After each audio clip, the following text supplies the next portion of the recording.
네, 금강산매경 제2품 2-2 하겠습니다. 진공묘유의 무상법. 공인데 어떻게 공 속에서 유가 생기는지 열애장의 작용을 묻는 품입니다. 해탈보살이 부처님께 여쭈었다. 세존이시여, 만일 어떤 중생이 모든 존재하는 물질 세계의 법칙이 몸도 자연도 사물도 없다가 생겨난 것이라고 보는 사람들에게는 어떻게 그 견해를 없어지게 하며, 그러한 물질 세계의 법칙이 돈이, 사랑이, 자식이, 건강이, 몸이, 명예가, 인기가 있다가 없어졌다고 보는 경우에는 어떻게 그 견해를 없어지게 해야 하겠습니까?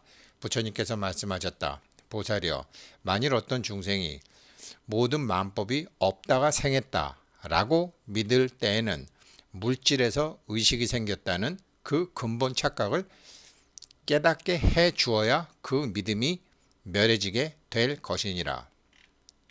예를 들면 중생들이 사랑하는 물건이 있는데 그 물건에 대한 사랑이 없어지면 그 물건은 버리거나 부수어지거나 할 것이고, 그렇게 버리거나 태우려 하다가 그 물건의 소중함을 다시 인식하면 그 물건이 소중하게 보존되어 존속되는 것과 같으니라.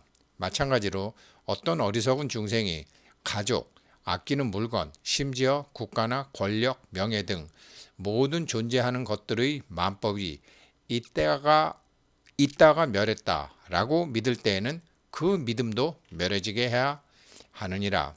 다시 말하지만 물질이나 이름에서 의식이 생기는 것이 아니라 의식이 물질이나 이름을 생하게 하는 것이기에 12연기에서 무명행식 다음에 명색, 유깁이 있다고 하지 않았더냐. 그렇게 12연기로 그 견해를 없게 한다면 인간 세상과 하늘 세상의 오만 가지 만법이라는 것이 중생의 허망한 마음의 그릇된 무명의 인식으로 만드는 참으로 없던 것이라는 것을 얻게 되며, 문득 몸과 모든 물질이 공의 나라는 내 안에 부처라는 크나큰 법신의 구성 요소인 내 안에 나가 모든 것을 결정하는 결정의 바탕에 들어가게 되어 자신이 몰랐던 또 다른 자신이 결정 무생의 불생불멸의 존재가 자신임을 알게 될 것이니라. 해탈보살이 부처님께 여쭈었다. 세존이시여, 그렇다면 저 중생들이 그 어떤 것도 생함이 없다는 불생불멸하는 공한 자리의 그곳에 머무르게 하는 것이 생함이 없는 것입니까? 부처님께서 말씀하셨다. 생함이 없다는 불생불멸하는 곳에 머무른다면 그것은 생함이 있는 것이 되느니라. 왜냐하면 마치 허공처럼 강물처럼 만물을 생하게 하고 모든 것을 스스로 그러하게 하는 자연처럼 머무름도 없고 생함도 없는 것이라야 바로 진정으로 생함이 없는 것이 되는 것이니라. 보살이여, 만일 본래 없는 무생을 자신의 의욕으로 생하게 하려 한다면 그것은 생함으로 생하는 것을 없애려는 격이 되는 것이니, 자신의 의지로 생함과 멸함이 있다는 그릇된 견해가 함께 없어져야 진정한 불생불멸의 경지가 생하게 되는 것이니라. 비유하면 겨울 저수지에 꽁꽁 얼어붙은 얼음 호수에는 반드시 얼음판 밑에 수많은 생명들이 살아갈 수 있도록 자연은 반드시 숨구멍을 만들어 두는데, 매년 철없는 아이들이 그 얼음 숨구멍에 빠져 목숨을 잃는 이치도 자연은 아무 일도 안 하지만 해야 될 일은 반드시 하는 것과 같은 이치이니라. 그렇듯 진정한 우리 마음도 저 자연처럼 장공처럼 항상 텅 비고 고요하지만 더 나아가 그 공적함에도 머물지 않고 해야 할 일을 반드시 하는 것이니, 어떠한 마음에도 머무름이 없어야 바로 생함이 없는 무생의 이치를 알게 되는 것이니라. 해탈보살이 부처님께 여쭈었다. 세존이시여, 마음이 어디에도 머무름이 없다면 어떻게 마음을 닫고 공부해야 하는 것입니까? 배울 것이 있다는 것입니까? 배울 것이 없다는 것입니까? 보살이여, 얼음 저수지에 숨구멍을 만드는 비유처럼 우주 대자연의 생함이 없는 무생지심의 마음은 그러한 장소나 경지가 따로 있어서 마음이 그 구멍을 그곳에 만들어 어린 아이들을 죽게 하는 것이 아니듯이 다만 한 중생의 어느 마음이 특별한 경지를 얻기 위해 어떤 곳으로 들어가고 나가는 것이 없느니라. 그러한 전체적인 우주 대자연의 법보장이자 본래의 열애장은 본 성품이 고여하여 움직이지 않기 때문에 배울 것이 있다는 것도 아니고 배울 것이 없다는 것도 아니니라. 배울 필요가 있다는 생각도 없고 배울 필요가 없다는 것도 없는 것, 그것이 내가 말하는 무학의 본질이니라. 내게 인연이 되어 내 앞에 놓인 과제가 내가 배울 것이면 배우면 되고 내 앞에 놓인 것이 아니면 애써 찾아가 배워서라도 해야겠다라는 생각을 하는 것이 아니구나 라고 아는 것이 곧 배울 바이니라. 해탈보살이 부처님께 여쭈었다. 세존이시여, 그렇다면 우리의 열애장은 어찌하여 그 본 성품이 고여하고 움직이지 않는 것이라고 하시는 것입니까? 부처님께서 말씀하셨다. 열애장이란 겨울 호수의 얼음뿐 아니라 사람의 몸의 작용으로도 알 수 있느니라. 밥은 사람이 배고픔을 느껴 의식적으로 먹지만 그 사람의 몸으로 들어간 음식을 분해하고 영양을 보충하고 신체의 365혈의 모든 부분으로 보내어 굳이 사람이 의식적으로 명령하거나 원하지 않아도 생색내지 않고 작용이 일어남과 같으니라. 그렇듯 열애장은 생기고 소멸하는 분별망상의 상과 같이 있기는 하지만 자신은 자신의 작동하는 이치를 숨겨 드러나지 않으며 단지 그러한 채로 있는 것이기에 이 열애장의 바탕은 그 본성이 고요하여 움직이지 않는다고 하는 것이니라. 해탈보살이 부처님께 여쭈었다. 세존이시여, 열애장이 어떤 것을 생기고 소멸하는 분별 망상이라 하시는 것입니까? 부처님께서 말씀하셨다. 보살이여, 이 우주 법계의 에너지장인 열애장의 리법에는 옳고 그른 것이 없느니라. 우주 대자연에 옳고 그름의 선악의 분별이 없느니라. 단지 선과 악의 양극단에서 균형을 찾아 태극에서 무극으로 만법 귀일할 뿐이니라. 만일 이 법이 현상계의 사법처럼 옳고 그른 것이 있다면 바로 여러 가지의 생각이 발생하게 될 것이며 천가지 생각, 만가지 분별은 그와 같은 생멸상을 나타내게 될 것이니라. 그러나 열애장의 본 성품을 관해보면 리법은 스스로 이미 충족되어 있지만 만약 사람들이 천가지 생각과 만가지 분별 속으로 빨려 들어가면 리법의 도리의 유익함을 얻지 못하게 되어 부질없이 정신만 소란하게 되고 본각의 희망을 잃게 되는 존재이니라. 그러나 만일 생각하고 분별함만 없다면 생하고 멸함이 없는 것이어서 생했던 것처럼 보이던 것이 멸해지고 멸했던 것처럼 보이던 것이 생하게 되어 중국에는 항상 그대로인 열애장의 이로움과 여실하게 되어 생멸이 일어나지 않게 되느니라. 그때는 12연기의 무명이 아닌 명으로 12연기가 펼쳐지게 되어 모든 식이 안정되어 고요해지며 식의 흐름이 생기지 않으며 색수상 행식의 오법이 청정하게 되리니 이것을 대승이라 하느니라.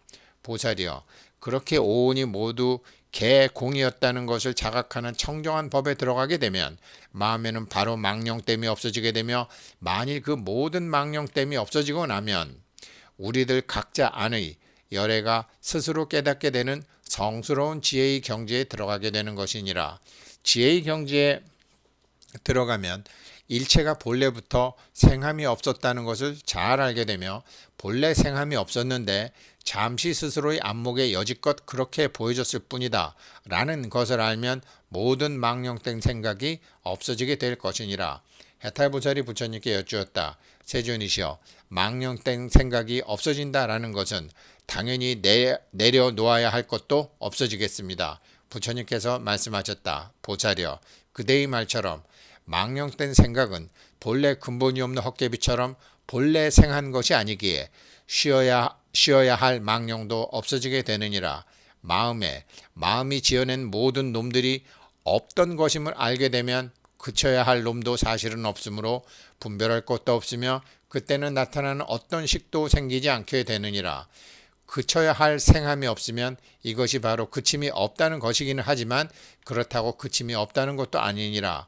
왜냐하면 허망은 허망으로 없애야 하기에 그칠 것이 없는 것이지만은 그것마저 다 그쳐야 하기 때문이니라. 해탈보살이 부처님께 여쭈었다. 세존이시여, 만일 그칠 것이 없다라는 것마저도 그치라 하시면 그침이 바로 생하는 것이 되니 어떤 것을 생함이 없는 것이라 하십니까? 부처님께서 말씀하셨다. 보살아, 마땅히 그치려 하는 것이 생기는 것이거니와 이미 그치고 보면 헛개비이기에 실상은 그칠 것도 없다고 할 수 있겠으나 또한 그침이 없는데도 머무르지 않으며 머무름이 없음에도 불구하고 그것을 알고 그것에 머무르지 않는 것이니 어떻게 그것마저도 생한 것이라고 말할 수 있다는 말이냐? 해탈보살이 부처님께 여쭈었다.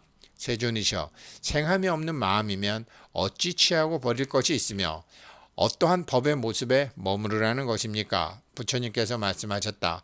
생함이 없는 마음이라 함은 취할 것도 없고 버릴 것도 없는 대자연의 마음과 같은 것이고 마음 아닌데 머무르며 법 아닌데 머무르는 것이라 함도 대자연의 자금과 같은 마음이니라. 해탈보살이 부처님께 여쭈었다. 세존이셔, 어떤 것을 마음 아닌데 머무르고 법 아닌데 머무르는 것이라고 하시는 것입니까? 부처님께서 말씀하셨다. 마음에 한 생각도 내지 않고 순수 대자연처럼 존재하는 것이 마음 아닌데 머무르는 것이요, 법에 한 생각도 내지 않는 것이 순수 대자연이 숨구멍을 만들어내는 법과 같이 법 아닌 것에 머무르는 것이니라.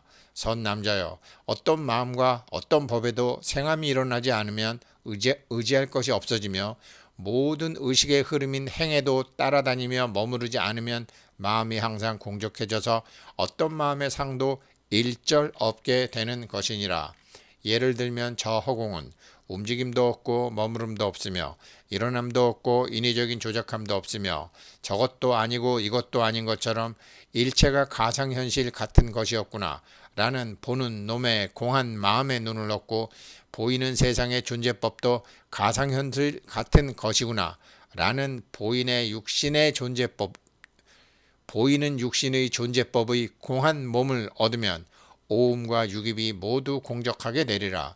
선남자여, 그렇게 수행으로 만드는 공의 도리로 공한 법을 닦는 사람들은 욕계, 색계, 무색계의 3계에 의지하지 아니하고 이런 계는 지키고 저런 계는 안 지켜도 된다라는 5계명, 10계명 같은 계상에도 머무르지 아니하지만 일체 마음에 때가 없는 청정함으로 포섭할 것도 없고 놓아버릴 것도 없으며 그 본성이 금강과 같아서 강인하며 고귀해서 불법성 삼보를 부수지 아니하게 되느니라. 그렇게 공심부동의 경지가 되면 저절로 세계 자신에서 공의 자신으로 건너가 육바라밀을 행하는 육바라밀을 갖추게 되느니라.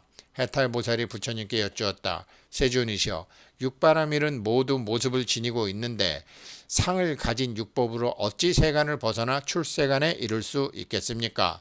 부처님께서 말씀하셨다.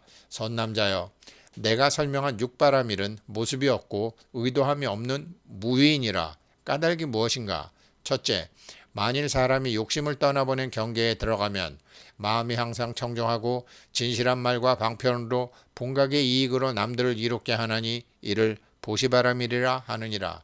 둘째, 의지와 생각이 견고하여 마음이 항상 어떤 곳에도 머무름이 없고 청정하고 욕망과 번뇌가 없어 물들임이 없게 되어서 삼계에 집착하지 않게 되나니 이것을 지게바라밀이라고 하느니라. 셋째, 제법이 모두 공한 이치로 자신의 마음을 닦아 모든 번뇌를 끊어서 일체의 존재에 의지하지 아니하고 신구의 삼업을 적정하게 하여 몸과 마음에도 머무르지 않으니 이것을 인욕바라밀이라고 하느니라. 넷째, 이름과 모든 존재의 대상들이 업을 따라 받게 되는 물질의 체를 달리 가지게 된다는 수의 숨은 이치인 명을 멀리 여의고 공이라는 것에도 유라는 것에도 견해를 끊으면 깊이 색수상 행식의 오음이 모두 공함에 들어가니 이것을 정진바라밀이라고 하느니라. 다섯째, 공함도 정멸함도 함께 여의고 일체의 모든 공의 세계에도 머무르지 아니하며 마음이 머무름 없는 데 있으면서 크게 공함에도 머무르지 아니하니 이것을 선바라밀이라고 하느니라. 여섯째, 마음에는 마음의 모습이 없어서 비어있음도 취하지 않고 어떤 의지적 작용도 생하지를 않아 정멸을 증득하겠다고도 않으며 마음은 어느 곳에도 나가고 들어옴이 없어서 그 본성은 항상 평등하며 모든 법의 실제와 하나가 되어 모두 결정성을 지니지만 일체의 경지에 의지하지 않고 지혜에도 머무르지 아니하니 이것을 반야바라밀이라고 하느니라. 선남자여, 이 육바라밀은 모두 본각의 이익을 얻어서 결정성에 들어가 초연하게 세간을 벗어나니 걸림없이 해탈하게 되느니라. 선남자여, 이러한 해탈법의 모습은 모두 모습이 없는 흐름의 작용이며 또한 벗어남과 벗어나지 않음도 없나니 이것을 해탈이라 하느니라. 왜냐하면 해탈의 모습은 모습도 없고 흐름의 작용도 없으며 움직임도 없고 어지러움도 없는 적정한 열반이며 또한 열반이라는 모습마저도 취하지 않느니라. 해탈보살이 이러한 말씀을 듣고 마음으로 크게 기뻐하며 일찍이 없던 가르침을 얻었다 생각하고 그 뜻을 펼치고자 개성으로 말하였다. 큰 깨달음을 다 충족하신 세존께서 중생을 위하여 법을 펼치시되 모두 일승법으로 설하시니 이승의 길은 있을 수 없네. 한 가지 맛의 무상의 이익은 마치 허공처럼 큰 것이어서 받아들이지 않는 것 없건만 받아들이는 것이 각각 자기 그릇 따라 다르더라도 모두 본처의 자리를 얻게 하셨네. 부처님처럼 내가 있다는 아집, 세상법이 있다는 법집을 여의면 하나의 법으로 이루어진 바를 득할 것이요 일체의 존재의 같고 다른 행위는 모두 그 본처의 이익을 얻어서 있다는 나와 없다는 나의 그 두 가지 상의 견해를 모두 끊게 하셨네. 적정한 열반 또한 깨달음을 취하는 데 머물지 않으시고 결정적인 경지에 들어가니 모습도 없고 흐름의 작용도 없네. 마음을 비운 열반 적정의 경지는 정멸한 마음도 생김이 없는 것이면서도 저 금강의 바탕과 같아서 없는 것임에도 불법승 삼보를 부수지 아니하니 육바라밀을 갖추어 일체의 중생들 제도하시네. 초연히 삼계를 벗어나게 하지만 모두 소승법으로 하지 않고 한 가지 맛의 법인인 일승으로 이루어진 바 이옵니다. 그때 대중들이 이 뜻을 설하는 것을 듣고 크게 기뻐하였습니다. 금강산매경 제2품. 부연해서 말씀드리면 12연기의 무명이라고 하는 것은 어두운 곳에 있다, 어둡게 살고 있다 이런 뜻인데 무슨 소리냐. 내가 금생에 몸을 왜 받아갖고 나왔으며 몸이 다 공이라는데 공의 세계에서 뭐 한다고 이렇게 있지도 않은 색의 몸을 받고 나왔으며 이 몸을 갖고 도대체 무엇을 하려고 왜 나왔으며 이 몸을 가지고 어떻게 무엇을 하라는지를 알면 삶의 의미를 아는 것이 되지 않을까요? 삶의 의미를 알고 자기 몸을 자기가 쓰면 그거는 무명을 벗어난 명이 되는 것이고 그것을 모르고 그냥 삶의 의미가 없이 무의미하게 살면 무명이 되는 것이죠. 그리고 해탈이라고 하는 것은 열반이라고 하는 것은 이 몸을 가지고서 수없이 물질 세계를 체험하면서 저 열애장의 하늘, 법신의 하늘, 공의 나와 같은 마음 상태가 되면 그때는 더 이상 몸받을 이유가 없죠. 더 이상 해야 될 숙제가 없죠. 그때는 공부를 마쳤다고 하는 거죠. 그때가 공부를 마친 때가 해탈이요. 공부를 마쳤을 때가 열반이요. 그렇게 되는 것으로 아시고 금강산매경을 공부하시면 좋겠습니다. 고맙습니다.